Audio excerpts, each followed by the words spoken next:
Hi guys, Ashley here. Welcome to the next episode of Ashley's Digital China. Today I'm bringing you a fantastic guest again. We are with Jenny Chen today from Walk the Chat. Woo! Jenny, welcome on the show. Thank you, Ashley. Very happy to be here.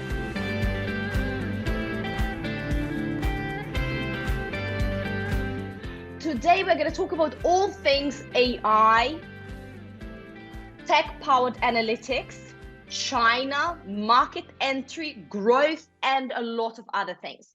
And the first question I would like to ask and to kind of throw out there is, Jenny, you've had basically 8 or 9 years of experience in the marketing and e-commerce field in China. So many people in our space know you as the agency founder, as a kind of D2C TP founder, right? And recently you have started working in a much more tech space, right? Which is AI, developing a tool. So can you quickly walk us through the journey of being a non-tech person, non-AI particular practitioner, and now being an AI-focused entrepreneur? How did that happen? It actually, we made a pivot this year, and personally, I'm more from accounting background, but then I dropped into marketing. So that's like an industry shift. And now it's more from like we do work with AI as we have a social AI platform, but much of it is still very much deeply related with marketing, because AI is just a tool. And then at the end of the day, we need to deliver the insight for brands and to tell them to solve their questions. And this is very deeply related back to my marketing roots. But other than that, I've always worked with a tech team. Like we always have a SaaS platform. It's an e-commerce SaaS platform in the agency. So I think throughout the year, it's still always a bit of tech plus marketing. And now it's the tech part is just a lot more AI focused. And I love how you put it, because so many people out there, when they hear something like AI, conversational AI, algorithms, technology, they go like, but I'm not a tech person. You don't have to be, because as you said, AI is a tool. There are qualified and specialized teams that can make a lot of things happen for you. But you as a business owner, you need to pivot business to the left, to the right, give direction, and most importantly, link it with business reality. And that's where this translation, this interpreter role comes in. So now you've been already in this AI tech space for quite a few months, I would say, a year plus, maybe even. What is the introduction, your vision of the AI landscape in China? What's going on right now? Yeah, there's a lot that's working on, happening. So I think in China specifically, so large tech companies, they're building their own models, and those are you have to invest hundreds and thousands $1 million into creating a model. So this is happening, and I think most of the investors, they are actually looking into that space. And then I think different from those larger companies, we have a smaller resource and smaller team. So what we are building on is we use existing AI tools, but then we use it as kind of APIs. So we use it as a tool, and then we build AI applications. So it's like application, but instead of using a specific AI is a specific technology that we use, and we piece them together to create something that can be ready to use for the brand. So there's a lot of emerging AI application that's also coming out from in China as well. So for example, I think New Rank and Tiangua, they have their own analytics, and they added AI into it to make the they do I think all kinds of social analysis. So makes the analysis easier to read and bringing more insights. There's also other 9,000, so those are e-commerce data platforms, and they add AI into it so that for the investors, it's very easy to read the insight and find out the most relevant insight, no matter what kind of question you ask. So like from my perspective, the larger companies are building their own model, which is the foundation of what we could use later. And then smaller companies like us, we are using the model that's being built by the large tech companies and creating like ready to use tools to solve real brands. problems. Yeah, to solve real problems. Exactly. And when it comes to these real problems, today is end of 2023, beginning of 2024. What are the 5 problems or 3 problems that everybody in the marketing slash, let's say, commerce, be it retail, online retail, e-commerce retail space, are trying to solve? You've just now mentioned one problem. There's a lot of data and making sense of this data. What does it mean, right? Easy and simply put. What other problems are people trying to solve? I think the most question that we get is like, how can we get more sales? Like, that's just the number one question. Like we get asked the most. How do we get more traffic? What are the next trend? Like that's emerging, like that we should like leverage on. The consumers, like we have a lot of like a enthusiastic fans of the brand, like which kind of consumer we should really focus on. So like the consumer focus group. Yeah, those are, is that 5? Yes. And when it comes to traffic, right? Traffic and sales, you said this is the biggest problem. So how can Yeah, AI actually support with something so broad? I mean, everybody would love to know how to right. make more sales. Yeah, that's a big question. Let me try to think of an example. So, for example, like if it's like we work with like for example LVMH group, and one of the question is how like why are we selling like why is this brand like selling less compared to the competitors? So then one of the things that AI could do is we gather all the data from Little Red Book, and then we it's on this specific model, and this is a cosmetic brand, and we gather it and also the competitors, and then we measure like what are people saying? Is it the features, the smells, the color, or like how are people's sentiment around those features, to find out, okay, what is your strength and what is your weakness? And based on that, then you can build a marketing campaign related only focusing on the strength part, and then do the same thing for the influencer, because to analyze like which influencer is exactly bringing the biggest value. So before, like when we don't have AI, then we look at the traditional measurement, such as the engagement, the like, the followers.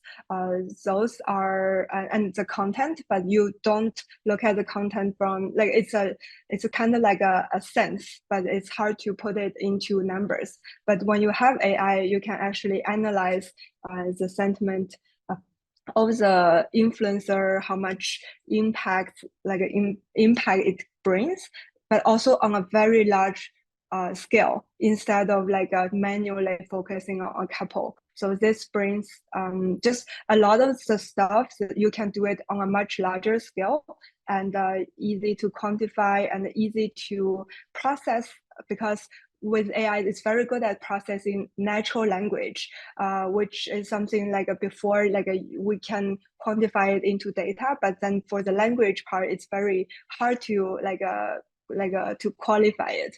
And now you can do it, but on a very, very large scale. I love this example. I was just muted, but because you can actually see what a big leap the AI has taken in the past year or two, right? With these large language models, it can definitely not just crawl the numbers and spit out the numbers. And then you need a lot of human involvement to tell the story. But right now, AI can tell pretty decent story. Nonetheless, AI does have limitations, and it works still very patchy, especially in China, which is not very integrated, right? We can crawl some stuff on Xiaohongshu and Red. You can crawl some stuff from Weibo. Maybe you can get a bit from, let's say mini programs of WeChat or somewhere else. But then to tell a comprehensive story, definitely AI has limitations. What has been your experience with the limitations of AI in China so far when it comes to solving real life problems? I think there's two parts of the answer. One is technically, like this is not only limited to China. Like if we look at when we say AI, if we look at LLM, the large language, then by default, like it's trained to answer a very broad range of questions, and this means when it comes to for example, simple counting or like a very basic math problem, it might not be able to solve it. So there is technical limitation of like what one model could do, but then you can combine a lot of different methods to give it a tools so that it can go around this issue. And then there's another layer of the question is in China, the data is not shared between large companies. So you actually, there's a lot of guarded walls around that. And also, I think there's another difficulty is I think a lot of the companies there's the privacy issue of do you want to send the data and are you using overseas OpenAI, which is an overseas company? You are sending a private data to overseas. Is the Chinese model good enough? Today, it's not good enough compared to OpenAI. How can you go around that? And there's those questions that still as the AI company we're trying to tackle and solve.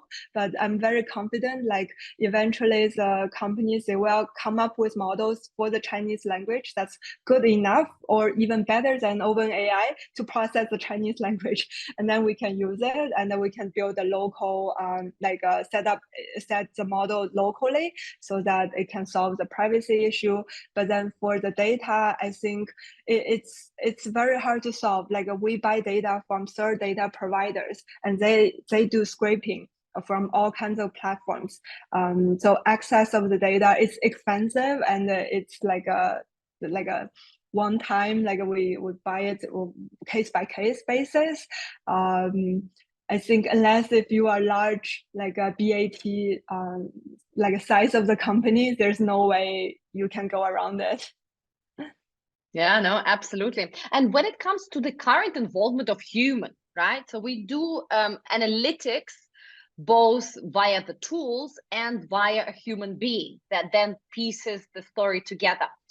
Previously, I remember the time, let's say 3 years ago, when I would say 90% of analytics was done by a human that goes from story to story, right? And then pieces it all together and tells you, okay, actually your problem of why certain product is not selling, or why or how we can increase certain sentiment, or is this specific blogger even or influencer completely fake or not, right? It was a very human task to complete. What is the percentage right now, in your view, in your experience, AI versus human, when we involve them in solving such issues? We have the tool, but majority of the work, I would say 70% of it is still manual work. So I think there's still a lot of things that human just cannot it's what do you say, intuition, or so for example tribe analysis, we can come up with all kind of different consumer groups, but the AI can give you hundreds of groups and their value, but when it comes to picking up which one is the most crucial for the brand to focus on, there's still an intuition into it. It's just before, I think as a like a market research company or consulting company. I think before the process is I'm a very experienced analyst, so I have a pre-assumption of this might be the trend, and then I write down the trend, and then I verify it via data and the research and the interviews. But today, this process could be like a regenerated. Like we first start with like we see all the possible trend, which is detected by AI or big data analysis, and then manually we go into picking the trend that's interesting enough, and then we do more research. So there's a human is still super crucial. It's just like AI provides a tool for you to just seeing the bigger picture, making things more efficient, basically. And this is very interesting because the next question I think that we need to cover is how do you transfer that raw data into actually some actionable insight? Yeah, there's micro trend analysis, there's tribe analysis, there's many other ways to do that. So what would be the most appropriate kind of tool for a specific problem? I don't know how to answer this question because the way that we we use our tool is called Doris is the analyst like say goes in and they ask Doris all kinds of questions. It's basically like ChatGPT. And instead of GPT can give you very general answer, but then instead of giving this general answer, this Doris, what it does is it's for every question you ask, it actually goes into a predefined like a strategy, which basically breaks down your question into maybe 8 different smaller questions. And then it's like a processing those questions to get the answer. But depending on how you ask the question, the strategy will be different. So for example, what would be an example of Doris's, kind of stellar answer or stellar process, like some of the questions that she really can get a particular insight on? So for example, like a sentiment analysis, this is a basic one. If I ask like, what do people think about Huawei Mate 60? And it will like basically search the database and analyze a large amount of data and then come up with these are what people are saying, and automatically groups the pros and cons into topics that you can easily read, and you can get like like a 60% of people really like the phone because of its design and it's made in China, but then 30% they don't like the chips of the phone. Like you can like really read it without just like it's just 60% positive and the 30% neutral. Like then you don't know what the number is saying. But then with AI, it's just easily can give you like it's a context or behind the data. And right now, when it comes to Doris, what do you think are the biggest learnings that you've had with this process? It's been obviously a journey building a tool, and right now we finally arrived, because we spoke recently offline, right? We finally arrived at a place where this tool is actually useful, not just for fun, not just an entertainment. It's actually useful business tool that could solve some problems. What were the biggest learnings, successes and failures? Let me think. That's a good question. For me, the biggest learning would be, I think it's really about like learning as the product like evolves. Because I think for me, like when I first start to learn about AI, I feel like, okay, this is a magical tool with all this capability. It feels like it can do anything possible. And then you comes to the limitation, and then you goes down and you really realize like, oh, it's actually for each kind of industry or each specific company, it can be very, very specific. And a tool you build, it could just be for this industry or this particular product. And then in the end, like going forward, it might be every company have your own model specifically for your own specific use. It's a lot open and it's a lot more specific than I would imagine it to be. So it's like for me, it's this kind of diving into something unknown and then getting more specific, and then trying to find the real market fit or use case for this. So that's been quite a journey. And this is a beautiful realization because back in the day, when let's say 100 years ago, when, for example, brands appeared, right? 100 or 200 or 300 years ago, there were not many brands. There were products like sugar, you sell it in a sack, or potatoes, or clothes. Yeah, there were tailors that would sell a clothes, and there would be not many brands, just the name of a person that actually manufactures that, and that name would be the promise. So back when the brands were kind of invented, it became mainstream, really mainstream, common brands. We realized, every company realized what business they are in. And the business they're in was not manufacturing sugar or making t-shirts, but the business was sales business. Everybody wanted to sell, and also branding business, right? To market and sell became the focus. And then the product very often became, secondary or third consideration. Do you think that right now we're also undergoing that transformation? Because you said everybody will invent their own AI tool or utilize the AI tool in their business. So is everybody getting into the business of AI, or are we still in the same business, whatever we are doing in sales business, but we're just going smarter about it? Yeah, I definitely think it's the second. Like we are still in the same business we're doing. We're just using AI as a tool to make the business a lot easier or efficient, or do the stuff that usually require a lot of manual work. And now you can train a model to do it once, and then you can repeat the process, and automatically it will evolve, like on its own. Or technology does like just help you to do your own work better. But at the same time, it does create opportunities for startups, for businesses to kind of. So, for example, I think for less traditional social listening, there's giants that's doing that for many, many years. And if not for AI, like companies like us would not have a chance to like sign with fashion groups like LVMH. But because of using that and taking the first mover advantage, we are able to be talking with companies like Google or Philips to share about, hey, this is what you could do a little bit better with AI technology.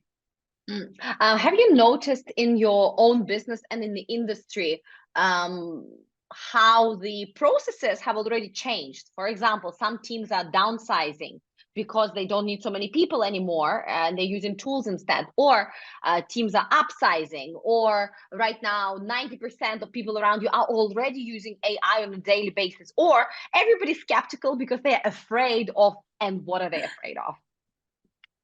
Yeah, I mean, as a marketing agency, we have the retainer part of the business, which we create text, image, videos. So this is very much impacted by the generative AI.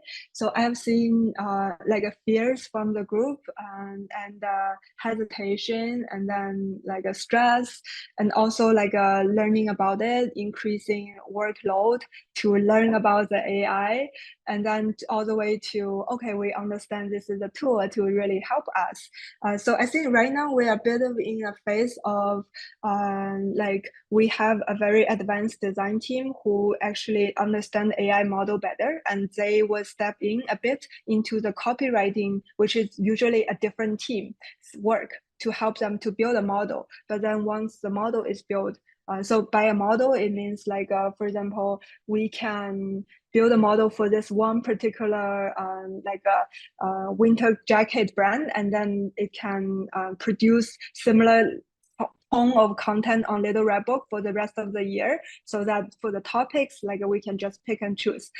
So once the model is built, then the copywriting team, they can the manual part is still very crucial, like verify it, making sure that it's on brand enough, the new product is being added in, this kind of work. So I feel it's more integrated in terms of the functionality of the copy, the KOL, the design team.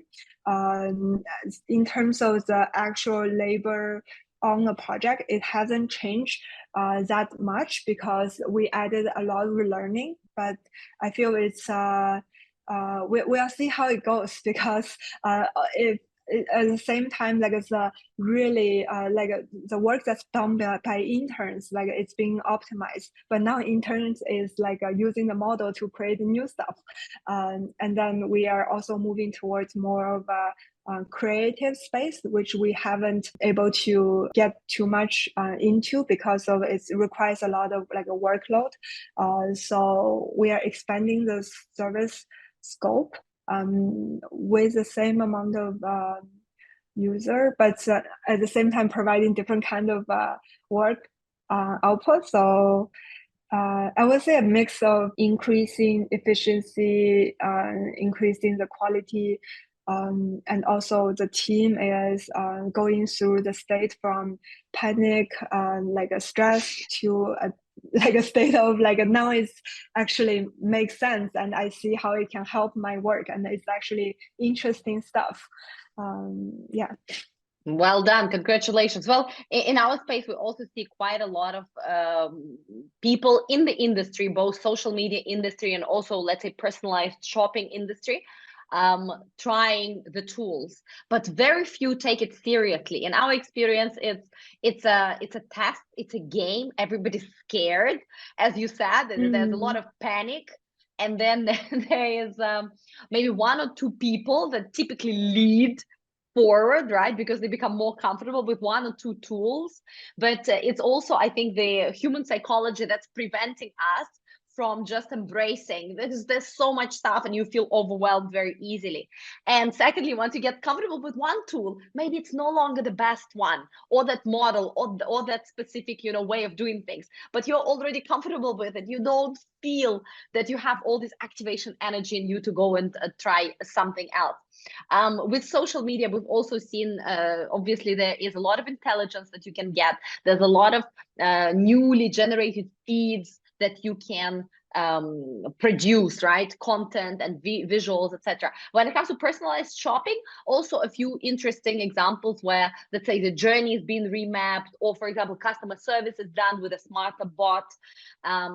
So all these things, the history, right? How the history is recorded of the conversation, and how that information is used in the next conversation to have a kind of continuous discussion. It's all very, very interesting, and of course, still in its infancy. Do you see any differences from your experience right now with these kind of tools or applications in China, your home market, and, let's say, outside of China? Or is everybody inside and outside pretty much doing the same things and trying the same things? I feel in general, China is much slower in terms of adapting AI, and most of the innovation has been led by larger companies. So, for example, if you have a store on Taobao, then automatically it has the app store where you can also, I feel like labor is in general cheaper, so that's another way. People are more hesitated to make this the switch. I know a lot of the AI companies, they are in the customer service space, but they I guess it's. I feel today it's more for the larger brands because it's a trained model specifically for one brand. For smaller brands, it's really relies on whatever Alibaba offers. They always offer some kind of a automatic reply bot.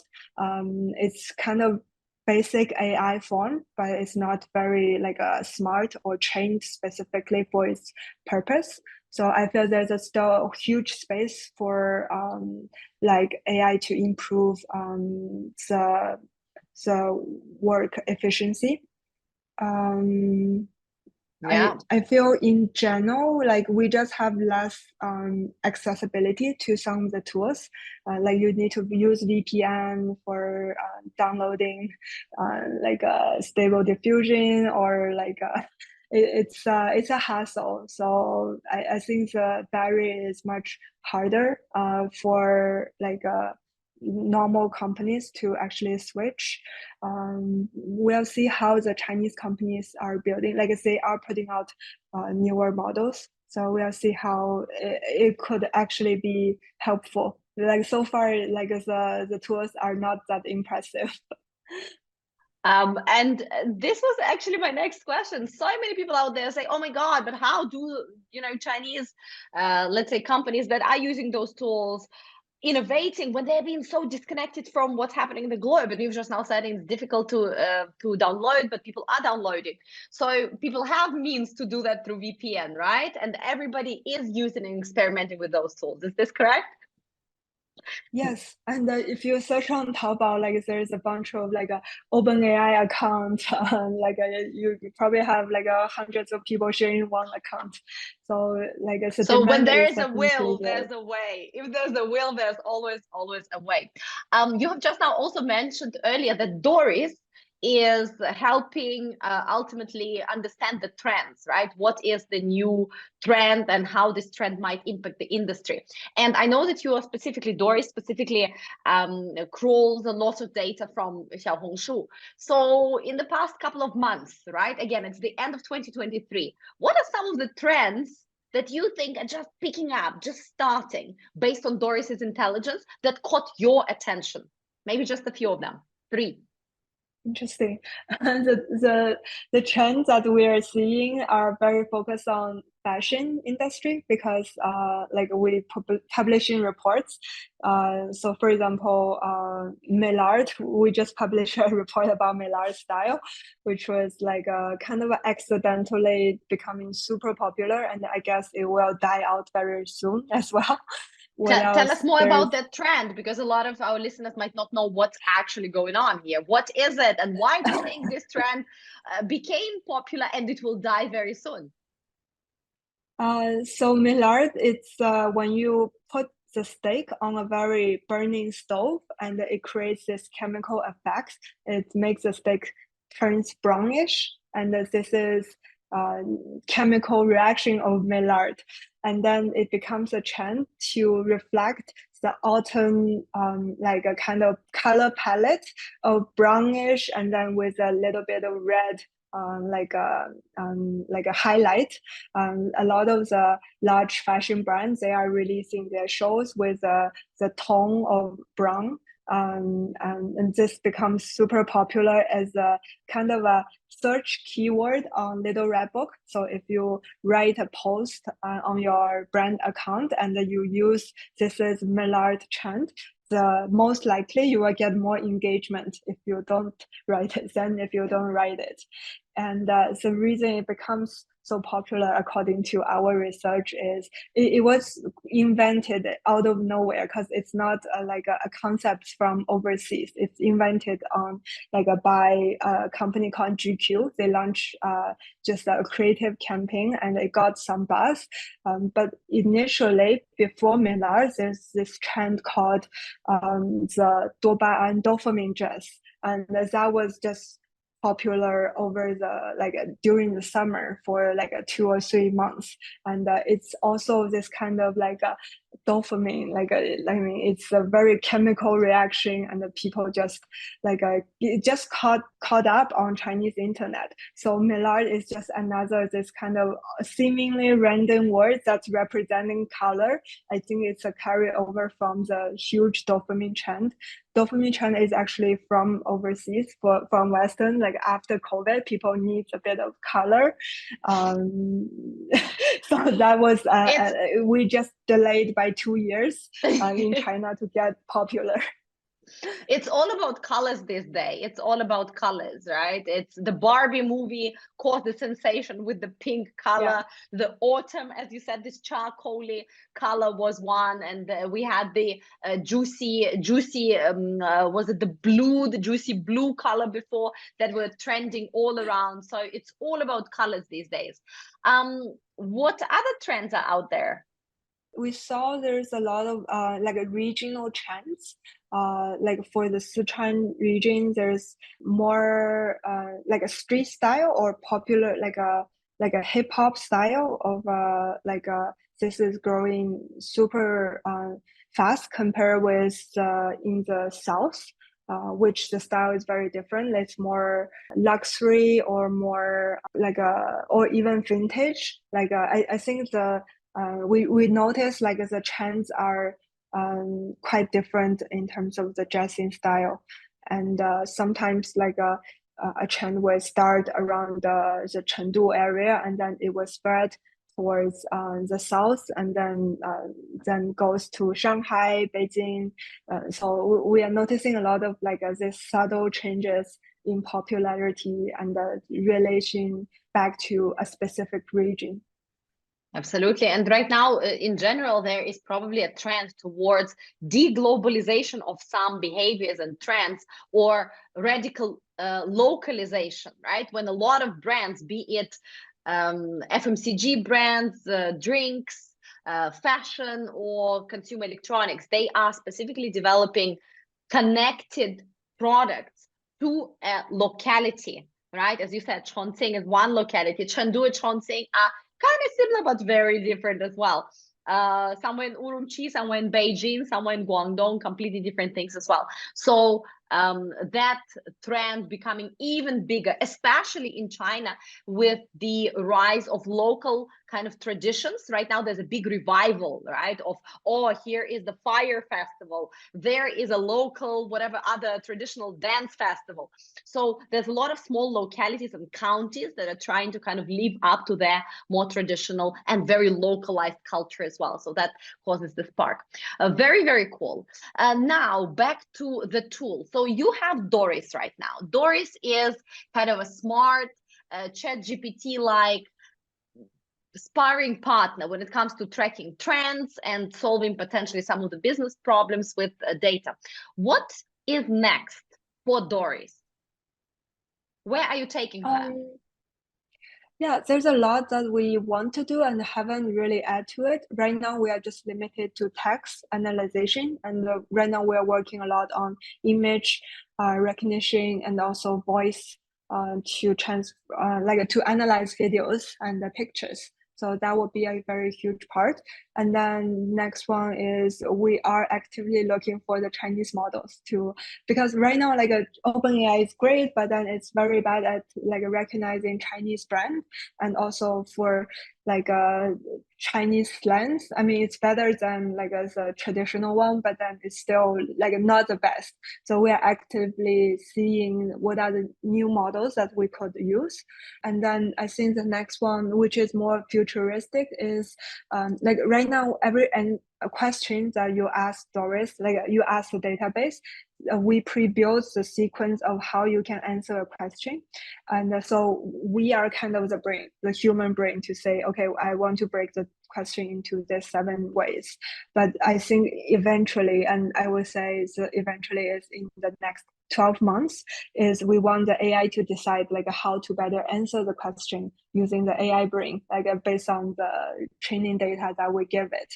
So in this way, then all the questions would have its own customized like ways of answering it, and it should get more optimized. So that's the future that I'm hoping that we can get to in 12 months. And very soon. What about the Chinese models? How soon do you think they're going to come? What are you most anticipating? From where? And how soon? I think they could be very soon. Like I'm waiting for for example, the Llama 2 Chinese version, and this would allow us to build like a localized like a model. We don't need to send any data to overseas. So a lot, I hope in the next 6 months. Fingers crossed, fingers crossed. Okay, so the next 6 months for the Chinese model, and the next 12 months for better trained AI brains. This is a very good plan. Now, when it comes to tools of trade, what are some of the most popular AI platforms that you think are used in the China market today? Mm. So I mean, the ones that we use, and the company, like our employee use, are like OpenAI, Midjourney, Stable Diffusion, the normal ones, Mm, Notion, AI. So it's pretty typical. And then I think I saw like all the data related companies, they are adding AI into their tool as well. I haven't seen one that's, I think the one that I see is most impressive to me is the one from 9. They have a platform called Alpha, and because they already have a lot of very, it's using second-hand data, which is like a companies that like a security companies, they produce reports and then they do summary based on the report, and those content are very condensed and very informative. So I was mm. really impressed by the Alpha platform from 9. Yeah. Yeah, and you would at this point recommend whoever is in the country, whoever is doing marketing and commerce, to use also these common tools, or you would recommend them to look into like your specific, let's say, favorite tools? Like, what do you think is the right involvement of AI tools for brands and commercial teams at this particular moment? Definitely try to use those tools. They, even though if you need to use VPN, but they are actually the most accessible ones. So I think if I think going forward, I really see this as just another like a Microsoft Word, that a basic skill just need to know how to use. So definitely like get used to like the basic, and also they are very helpful tools to see if they Is can help you in any way. is it a bit too early right now for mainstream, or do you think it's about right? So just a person working in marketing for a brand or in a commercial team, do you think it's too early for them to get on board because it's not yet ready, it's too complex, it's unclear what's best, or is it the right time to get on, so to say, Microsoft Word? Like I'm working with a lot of brands in fashion, and it's actually the industry that resists AI is the most, especially in taking pictures, photo shoots, content generation, like because content is everything and you want to get it 100% right. You don't Mm. want it to look like a AI generated or like a two channel. So I, a lot of the brand like they will just use AI as a kind of a marketing tactic to be cool once, but then on a daily basis, it's not really using it. So I see that. But at the same time, I know brands like, so for example, I'm talking to like listed agencies or consulting companies or our own like team like in consulting, like we are actually using it on a daily basis for almost anything, writing an Yeah. email or like writing the newsletters. So everything that we do use it, but it's not like we just throw everything into it. We do the manual work as well. So at the same time, like it is helping like my personal life or like the day-to-day work to make it better. So I would say, why not? I don't think it's too early. I think it's always evolving. So anytime getting into it is better than like just like not refusing to do it. I mean, for our Mm. designers, we encourage them to use it. And at first, it feels like, oh, my career is taken over by this machine. But actually, like it's not at all. Like a machine cannot create meaningful work, but you can, and you can do it better with the AI tool. Yeah, and I think, yeah, that's very nice to kind of conclude with that. There are still a lot of fear when it comes to the future of AI, especially in the creative space, right? As you said, writers, translators, interpreters, designers, even some analysts, right, can pretty much be replaced at some point. But is this point 12 months away from us, or is it 5 years away from us? We don't know. What's your personal take? Do you think it's going to create more jobs and create more opportunities, or take away more opportunities from the current pool of professionals and creatives? I really don't feel it's like a hostile takeover. I feel I do feel it's like even inventing the internet, it creates other type of jobs. It's just different type of jobs. Or like when you the example you mentioned, like when there's sales job, it's a new type of profession. And people wouldn't be factory workers. Instead, like you can do marketing, or you can do sales. Like it's different type of profession. So I feel it's the same thing. You will still be a designer, but then you will design with a different tool to make different kind of artwork. I feel there's as much work you need to be you need to put in like with the AI tool as before. So So but the then the job is results changing, can but be it's not a take. impactful. Right. So the job is changing, but it's Exactly. not a takeover. Yeah. Yeah. And you Exactly. are working primarily with, as you said, fashion brands, quite a lot of fashion brands from around the world. What do you think needs to happen in the fashion industry, yeah, with the brands that you are working with and representing in order to really embrace AI? How far are we? Far away are we? And what are some of the opportunities and also challenges? How are you resolving them? I think a lot of the changes starts from like the strategy team or the C-level one making decisions, because this is a team that usually is already working with a lot of analytics or data, and this can just make bring new insight more efficiently. In terms of the creative space, uh, I I don't know, because I've seen artists that they use tools to produce something that just look as it's created by human, and I've also seen creative works that is completely different than like a human work. I think it's just two different styles.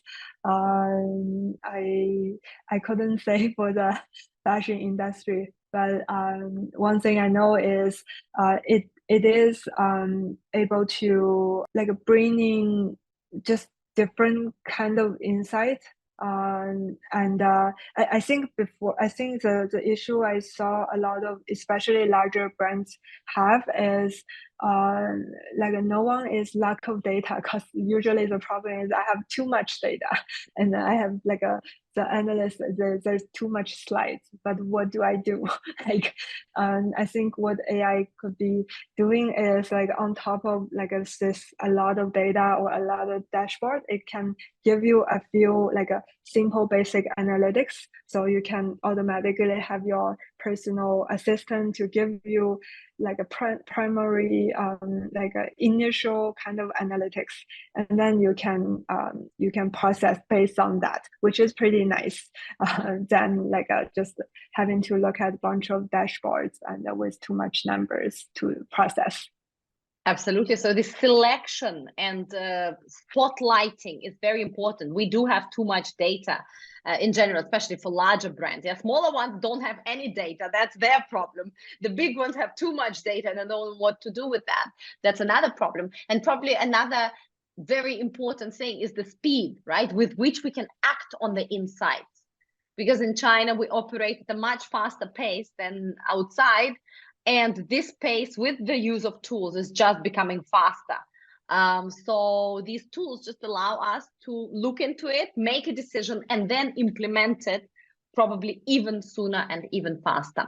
Very, very exciting. Jenny, so tell us how to get in touch with you, what kind of problems can Doris and your company Walk the Chat, ladies and gentlemen, Walk the Chat, solve for what kind of brands? And yes, our listeners will definitely get in touch. You can reach to me at my email, jenny.chen@walkthechat.com. You can put it in your show notes, I guess. Yes, we'll do. We'll do. So, Absolutely. Absolutely. And it is a Chen with an E or an A? It is an E, it's ladies with and an E. gentlemen. It's with an E. Thank you. Let's not misspell it. Thank you so much. Yes. And what kind of problems are we solving for brands with Walk the Chat and Doris?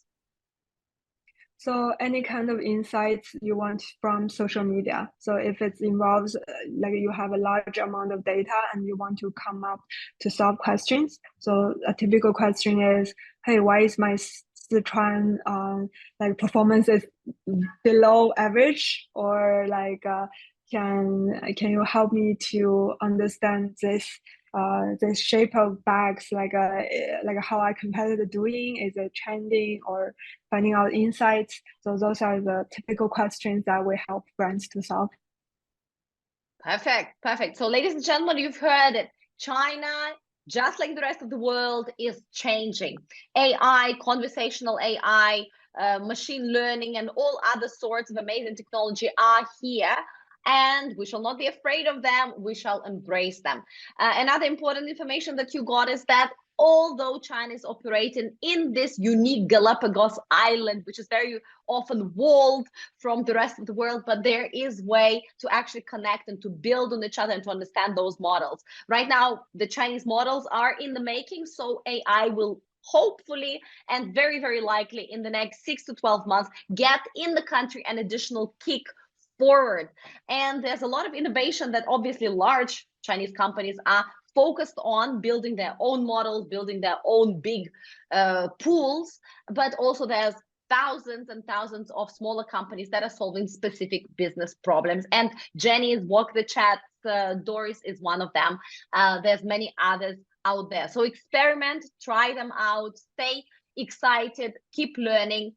And stay tuned for more Ashley Digital China episodes to come. Jenny, thank you so much. It was an awesome episode. We learned quite a bit about the AI, about what's to come, and about embracing this change.